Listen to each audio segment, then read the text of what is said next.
एक मामूली तांगे वाले के बेटे से लेकर जरायम की दुनिया की बादशाहत तक का अतीक का सफर और उसकी जिंदगी के तमाम काले सच देखिए इस वीडियो में। आइए आज बताते हैं आपको कहानी उस शख्स की जिससे न सिर्फ आम लोगों में बल्कि प्रशासन से लेकर न्यायपालिका तक में भय का माहौल हुआ करता था। तरह अतीक अहमद की बात है 70 के दशक की। पूरा देश तेजी से पुराने दौर को छोड़कर आगे की तरफ दौड़ रहा था। उसी दौर में तत्कालीन इलाहाबाद में हाजी फिरोज नामक एक तांगा चलाने वाले के यहाँ जन्म होता है अतीक का।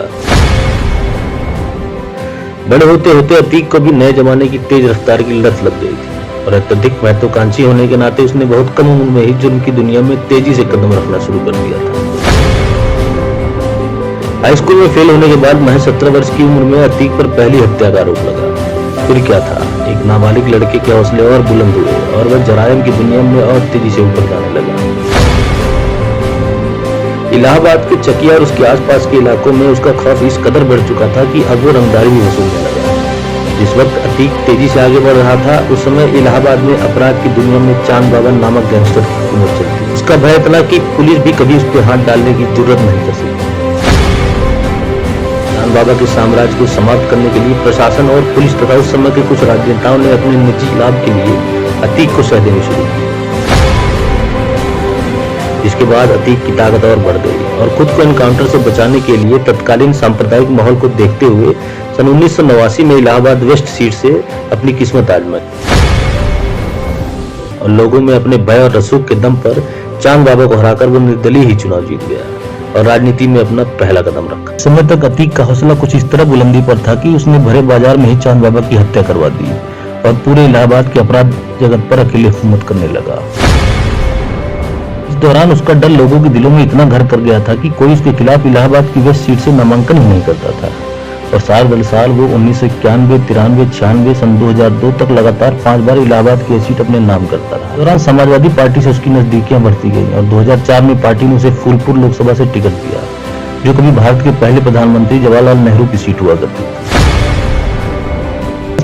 और यहाँ से भी वह लोकसभा का चुनाव जीत गया और देश की संसद में भी अपना कदम रख दिया। इसके बाद खाली हुई लोकसभा वेस्ट की विधानसभा के उपचुनाव में अपने भाई अशरफ को समाजवादी पार्टी के टिकट पर चुनाव लड़वाया, जिसके खिलाफ अतीक के ही पुराने साथी रहे राज्यपाल ने बहुजन समाजवादी पार्टी से नामांकन भरा और अतीक के भाई अशरफ को 4000 वोटों से चुनाव में मात दे दी।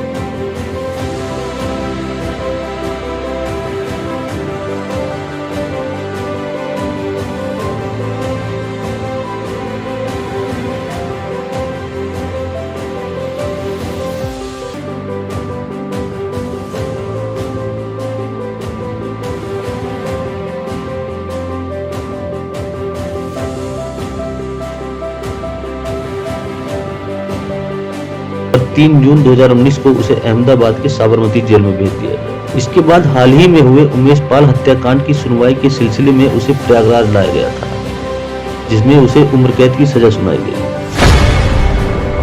बता दें कि उमेश पाल राजू पाल हत्याकांड का एक गवाह था जिसे अतीक के बेटे असद समेत इनके गुर्गों के द्वारा धूमनगंज में भारी बमबारी और गोली चलाकर हत्या कर दी गई थी, जिसमें एक पुलिसकर्मी की भी मौत हुई।